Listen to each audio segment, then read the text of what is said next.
Hi, everyone. I have been working today on my Silky Boro inspired art piece quilt. And I really, really wanted to share with you a little bit on how to make the bear and some needle felting. So I want to continue the bear with you in some real time so you can see how we do the shape of the head and the body, and then we'll do the legs and the paws in our next video.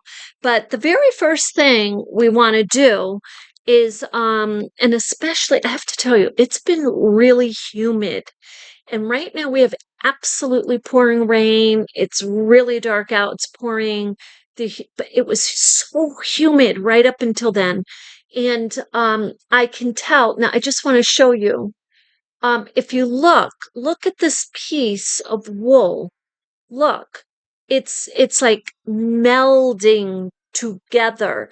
Now, because it's melding together, does that mean you can just take a piece and kind of splay it on to another piece? No, because there's going to be lots and lots and lots of air pockets in there.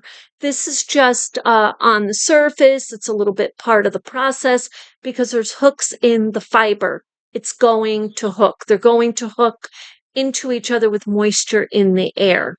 And now, so what I'm doing, the very first thing we want to do is start pulling apart um, our wool and turning it different ways, all different ways, diagonal, you know, horizontal, vertical, and you want to try to get as much of it. Now, if you come across a couple of pieces as you're working and they're not fully separated, you can just take a minute to pull them apart. Now, why is this important?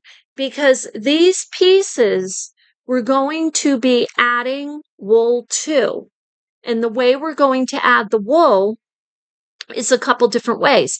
We can kind of build up by like from this side and loop it over to the other side, like wrap it like that, or we can wrap it around.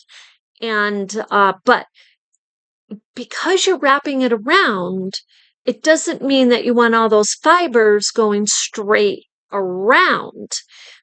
You want to wrap around kind of a fluffy piece. So I'll show you that because we do want that. I want to build on the shape of the general shape of that head. So I tend to put very small pieces for a number of rounds. And can you put more wool? Can you make them thicker wraparounds, so to speak? Yes, you certainly can do that. So now I'm going to put this down here. And again, just to remind you, the brown bear. So his ears are going to be on the outside, kind of like on the side of his head, and he kind of has a dished snout. I just want to get the general idea of his head, shape of his head, and having looked at the pictures, I kind of get a good feel about this. If I'm way off base, I can totally change it. You can absolutely reshape it after or as you go along. There's because this is malleable, right? I mean, even if you have it all needle felted in place, you can either shift it a little bit in shape with your needle felting needle, um, or you can add wool to do it. So I'm just adding a little bit. You see, I'm going to put the camera down and I'm just adding a very little bit. And I am going to kind of just web it over the head like that. And it's kind of a thin piece, but I really want to keep my shape. And the only way I can really see it and feel it right now is if it's thin. If I made that a very thick piece of wool, I would lose my orientation of the head. And I worked kind of hard on that. I wanted to make sure I was heading in the right direction, no pun intended. So I'm going to go this on this side. So I'm just kind of working on all the sides first, and I'm gently putting this in place to begin with, just in case I feel like I made a big mistake. And now I'm turning it towards the back of the head. This piece wants to come right off. I can splay it a tiny bit more, and I can make sure that I'm overlapping it a good amount with the top piece and bringing it down around. So that way it needle felts beautifully in with everything, and we don't have any more pieces kind of sticking out. So I'm going to tell you something. I love this beige. I mean, this is the color of the brown bear. It's like a bit, this has beige, red, gray, brown, all of it. But it's from a sheep, not a bear. So anyway, with that, so now I can see the snout. I can see it right here. Let me put that up a tiny bit. I put down too far. And so I'm just keeping an eye on that, because what I did was I put a little divot in the middle so I can kind of work that a little bit. Gently with my needle, kind of a little combing effect to just get all of my little fibers up where they're supposed to be towards here. And now here's the nose. Now, this is going to get bigger, and that's exactly what I want. Now, while we're building on it, we could lose the shape a little bit. It could happen, but that's, like I said, that's okay. That's when you stop and you're like, okay, let me get oriented. Let me figure out, is the snout supposed to be a little bit longer? Sometimes you're doing this and you get the cutest little, so let me tell you what I used to do years ago with the wool. I would just like when I was talking to you, for any of you who saw the video on the silky boro, when I'm doing shibori effect with the needle and thread, the the fabric takes a life of its own on, like it just starts folding and kind of moving as a result of the stitches. That's kind of what happens with the wool. Okay, it just kind of starts to so I started to make little creatures that weren't labeled anything in particular. They were just creative pieces. And I started to do that. I started to let the wool, and I should probably do more of those, because that's a very creative art. And I can share that with you, and some of you may really get a kick out of that.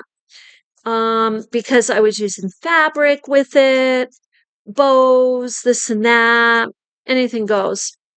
Okay, so this is a little bit longer, and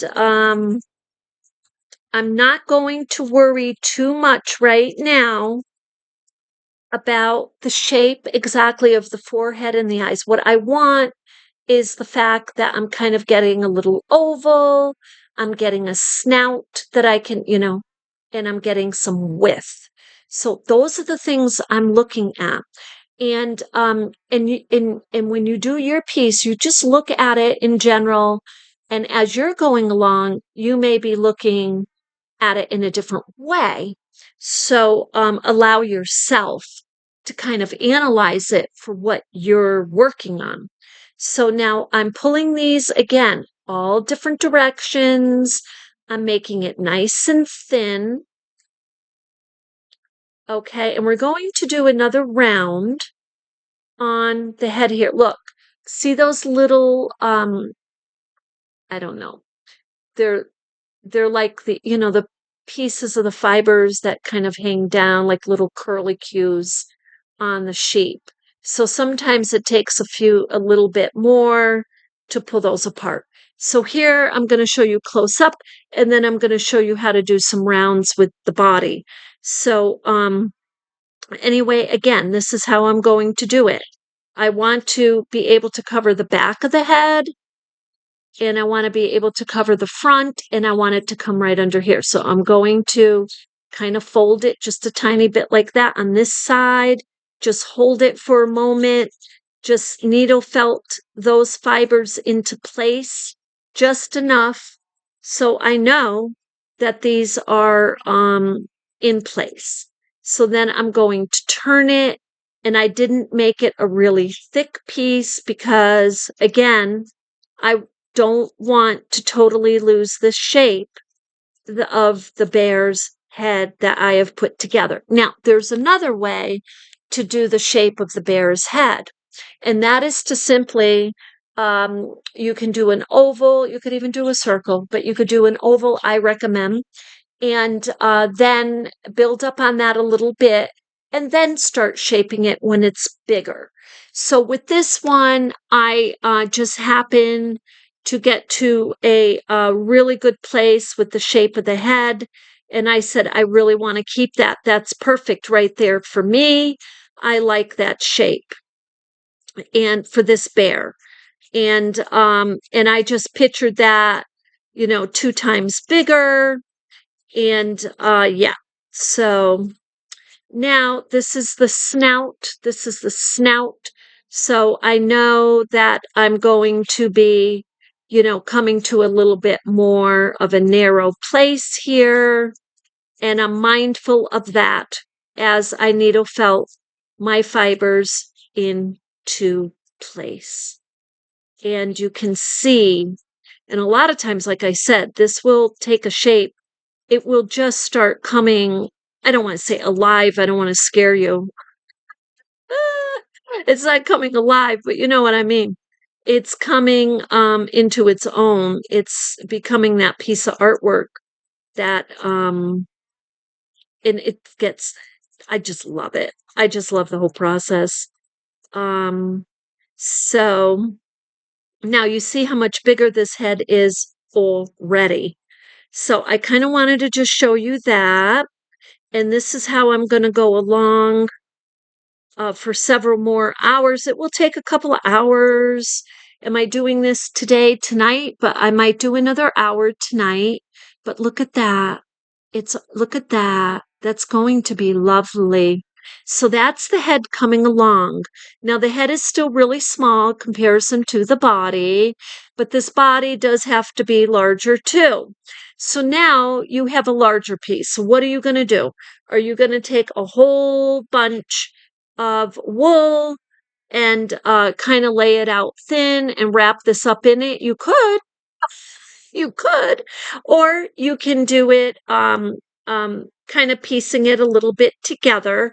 Now, the reason I like piecing it together with thin veils of wool is because I get to shape it as I'm going along. So I'm going to just put this over here and I'm going to show you what I mean. So the back part is going to be wider than this front. And the hump is going to be here. But this is going to be a very husky, stocky kind of a bear.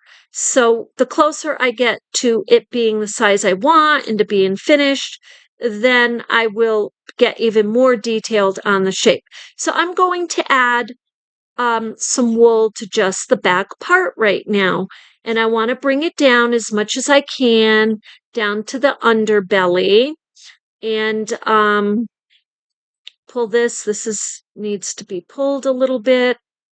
Sometimes you find those little clumps in there. So now I can cover the underbelly if I want completely, but right now, just for the sake of getting some width and length, what I'm going to do is just needle felt this little wrap in place. And this little combing effect, it does help, but you want to be careful with that you don't bend your needle, but it is a very typical thing that needle felters do. So you just want to be gentle. Look at the color. Look at the color on this. Now, I gotta tell you, it's getting darker and raining even more here. So, in the light, what we're gonna do is when we have sunlight again, too, I want to show you because I just want to show you the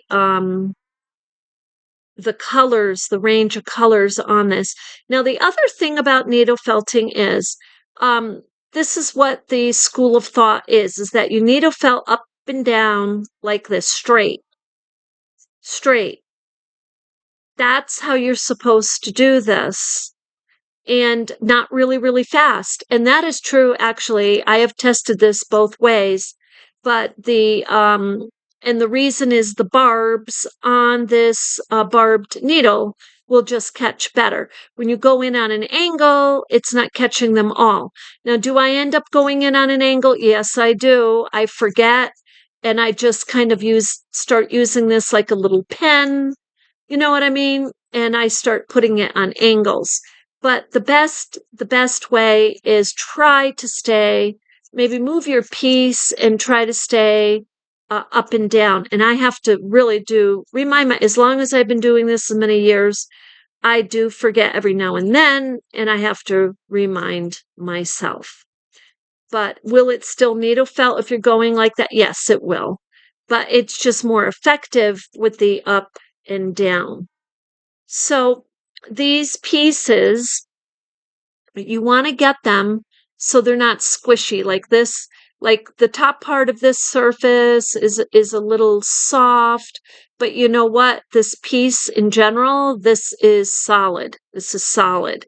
Now this is a little soft, so this has to be probably another 15, 20 minutes needle felting like this to get it a little bit more consistency, because if you don't, what's going to happen is you're going to have those air pockets sitting in there, and in time it will cave in quicker.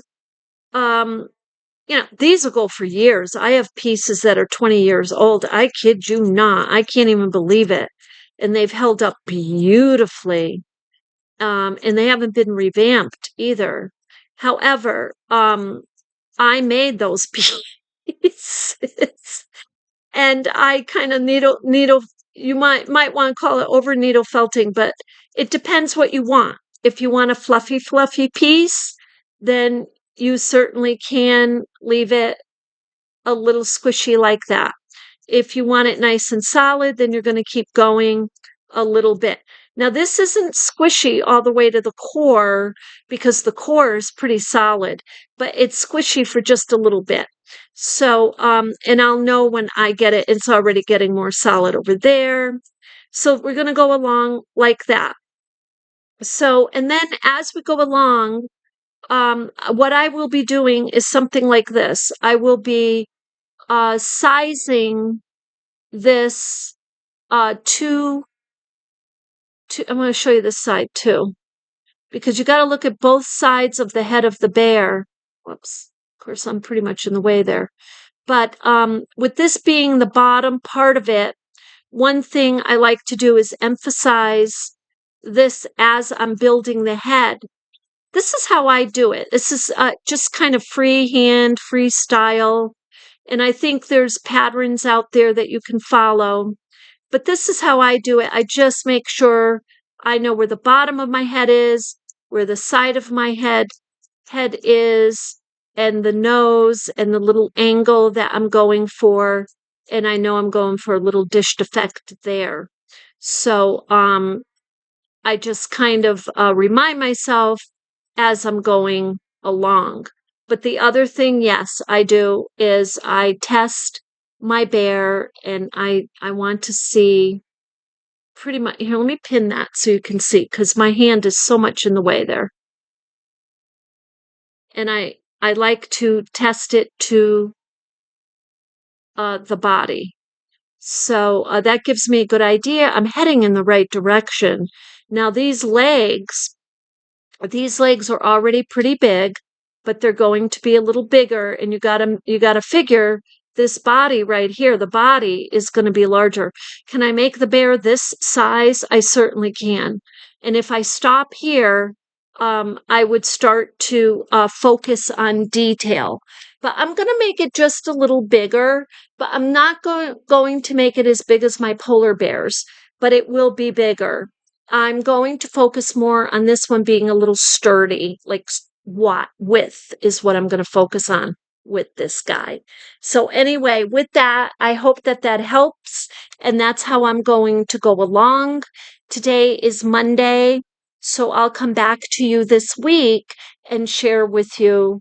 I may do a couple little clippets over on Patreon to share with you on where I'm at. So with that, you have an absolutely beautiful day.